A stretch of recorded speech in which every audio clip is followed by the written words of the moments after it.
No vídeo de hoje eu vou abrir a minha carteira, eu não vou abrir quantidade, eu vou abrir percentual, apenas para mostrar as teses de investimento que eu tenho acompanhado e por quê, qual que é o racional desses investimentos que eu estou fazendo no exterior. Então no vídeo de hoje eu vou explicar, por exemplo, por que eu estou investindo em bonds, por que eu estou investindo no Japão. Eu acho que eu nunca falei de Japão aqui no canal, mas eu vou, aguenta aí até o final que eu vou dar um passadão ali por essas teses de investimentos. E assim, olha só, o vídeo de hoje, tá? São ativos que são negociados na bolsa americana, ou seja, Estados Unidos, paraíso capitalista. E um outro disclaimer que também é importante é que esse vídeo não se trata de nenhuma recomendação de investimentos, portanto, façam as suas próprias pesquisas. Pode ser que o que funcione para mim não funcione para você. Esse vídeo tem apenas fins educativos. Então eu vou mostrar o gráfico de pizza aqui, vou colocando as partes desse gráfico conforme eu for citando algumas teses de investimento e por que eu estou fazendo investimentos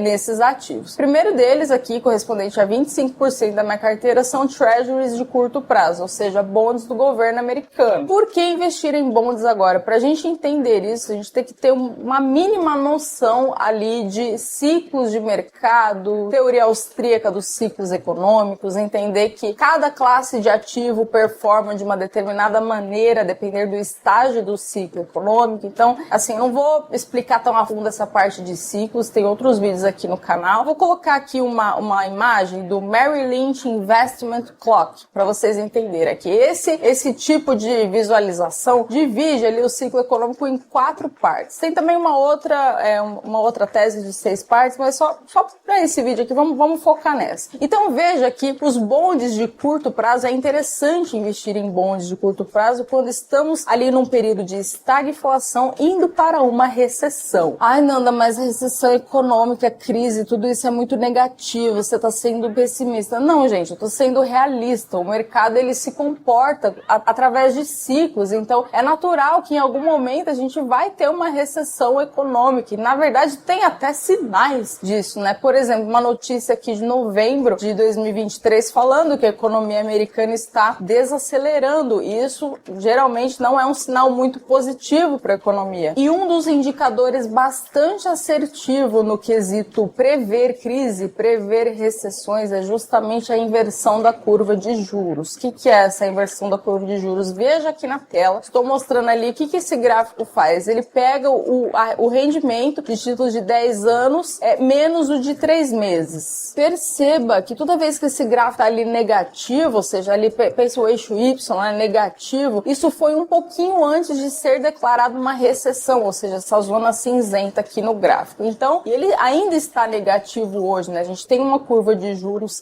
ainda invertida. Então, isso não é um bom sinal. Geralmente, antecipou recessões. Por isso que é importante hoje manter uma carteira mais defensiva. E como que a gente mantém uma carteira defensiva? Investindo, por exemplo, em bonds do governo americano, que são, sim, considerados os títulos mais líquidos e mais seguros do mundo. Hoje estão pagando ali na casa de 5 e alguma coisinha por cento. Por exemplo, o que eu tenho na minha carteira é exatamente esse aqui, tá? Que vence dia 30 de junho de 2024. Quando vencer isso aqui, eu não sei o que eu vou fazer. Talvez eu compre outra coisa, mas eu tenho na minha carteira e eu prefiro comprar. Aí você vai falar assim, como que eu compro isso? Você tem como comprar diretamente ou comprar ETF de bonds curtos. Por exemplo, o ETF SHV, que também é um ETF que investe em bonds curtos. Eu prefiro comprar o bond diretamente para não ter aquela retenção ali de 30% nos dividendos, né? E como eu faço através de uma estrutura de trust, eu não tenho essa retenção no cupom. Segunda parte aqui da pizza, treasuries de longo prazo. Aqui eu estou mostrando para vocês um ETF que é o TLT, que investe nesses títulos longos. E embora ele tenha se recuperado ali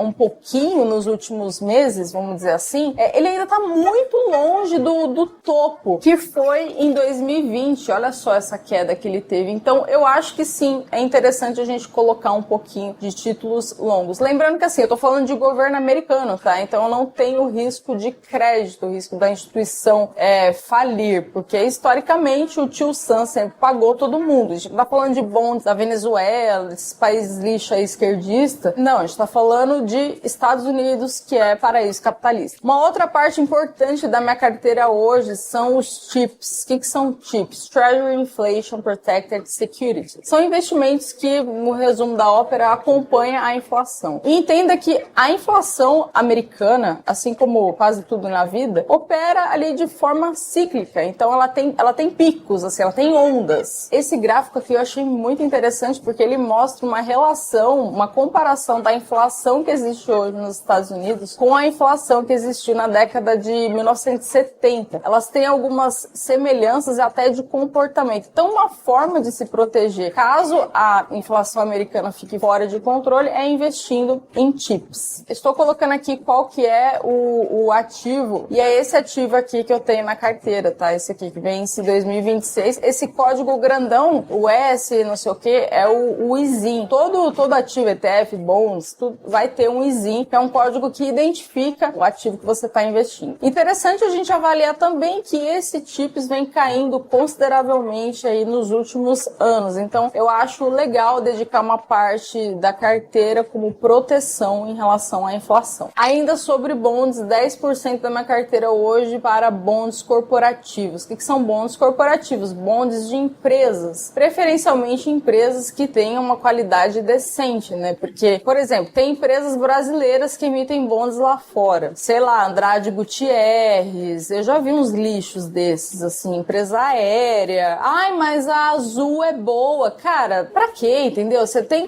coisas de qualidade, você tem emissores ali bem mais confiáveis, né? Ah, não vai pagar tanto, o yield é 5 e pouco. Tipo esse aqui, ó, do Bank of America, vencimento 2025. Por exemplo, o yield maturity dele tá 5,22 e o cupom que ele paga ali semestralmente tá em 4%. E a gente tá falando do Bank of America, né? Um símbolo do capitalismo americano, assim, um emissor com uma qualidade, né? Um rating bom, um emissor aparentemente confiável. A gente não tá falando de uma empresa lixo ali que emite bons, porque tem muito bom de lixo nesse sentido. Então não é para você olhar só o yield, tem que considerar também a qualidade, a confiabilidade desse emissor. No caso aqui desses bonds do Bank of America, só para vocês entenderem, ele paga ali o cupom semestralmente, tanto que olha só o cash flow dele, próximo pagamento dia 22 de janeiro, aí depois vai ser em julho, então semestral. Então o que vimos até aqui, boa parte da minha carteira hoje está concentrada em bonds por conta de risco de recessão, desaceleração econômica, e essa classe de ativos tende a performar melhor nesses cenários. Por quê? Porque quem pensa assim, cenário de crise, você vai investir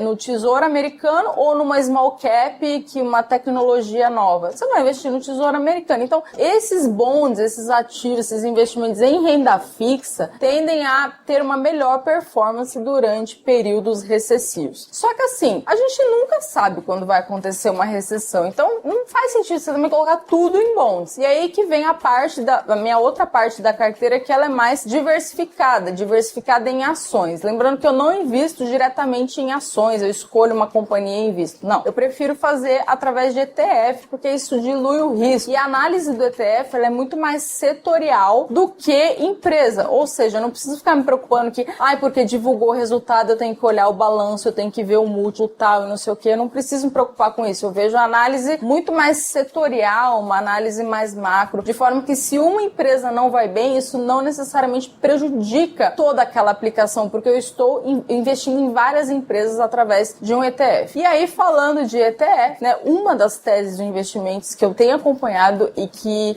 primeiro que tem performado muito bem nas carteiras dos nossos clientes aqui do escritório, e acredito que vai continuar trazendo boas alegrias, é o setor de cybersecurity. Qual que é a tese dos investimentos em cibersegurança? Principalmente depois da pandemia, as empresas passaram a oferecer serviços digitais e as pessoas começaram, por exemplo, a fazer mais compras online, a divulgar informações relacionadas a banco, a cartão de crédito. Com isso, muitas empresas passaram a se preocupar com questões associadas a ataque de hackers, por exemplo, a segurança da informação, a divulgação desses dados. Não é à toa que a demanda pelo setor de cibersegurança vem crescendo significativamente. Olha que interessante esse relatório aqui, o Labor Market do Reino Unido. Mostra que entre as qualificações, skills demandadas de trabalho, o setor de cybersecurity está, disparado, 57%. Além disso, uma outra publicação relacionada ao crescimento de cybersecurity, uma pesquisa aqui da Índia, mostra que a perspectiva é de crescimento de 15,3% até 2030. 2029. Aqui na tela agora vocês estão vendo quais são as maiores empresas do setor de cibersegurança. Aí voltamos àquela questão, Nanda, qual que é a melhor? Você precisa realmente saber qual que é a melhor? Não necessariamente a que tem o maior market cap vai ser a melhor. Como que você dilui e você diminui o seu trabalho? Através de ETF.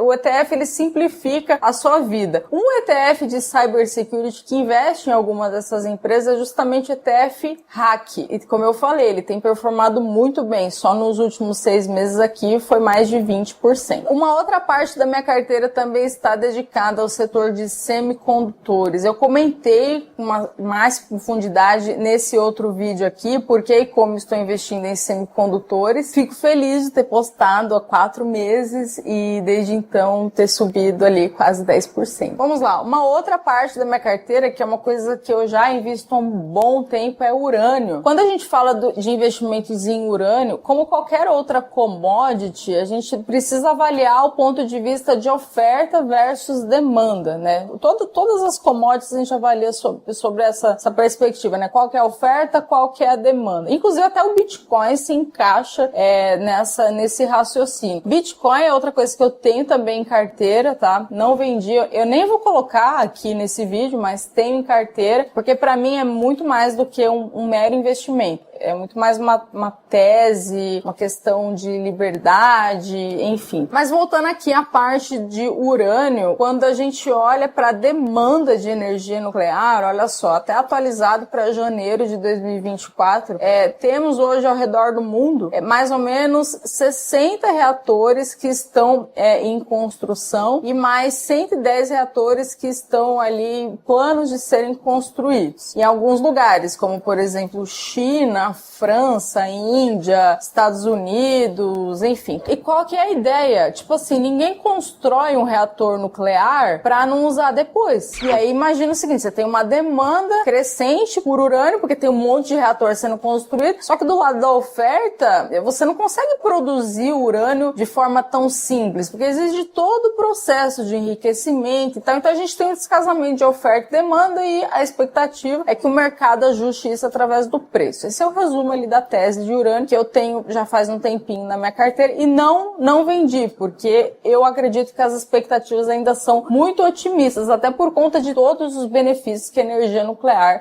pode trazer. Eu acho que eu tenho um outro vídeo aqui no canal que eu comento os benefícios da energia nuclear. Um vídeo bem antigo, eu tava até mais novinha, mas tudo bem. E o urânio também dando muitas alegrias aqui pra gente. Só nos últimos 5 dias, mais de 17%. Dependendo do momento que você tá assistindo esse vídeo, vai estar diferente, mas é só para ter uma ideia da tese. Uma outra parte da minha carteira também bastante defensiva em relação ao cenário de crise é ouro e mineradoras de ouro, tá? Eu posso até fazer um vídeo específico de mineradoras de ouro aqui se vocês quiserem. Mas entenda que durante um período de crise e recessão até existe uma correlação inversa entre ouro e S&P 500, mas mais do que isso, também um dado interessante é que os bancos centrais estão acumulando ouro, então a demanda vem crescendo e por isso eu acho interessante me manter posicionada ali em ouro. Aí você vai falar, Nanda, como que você faz isso? Eu faço através de ETF também.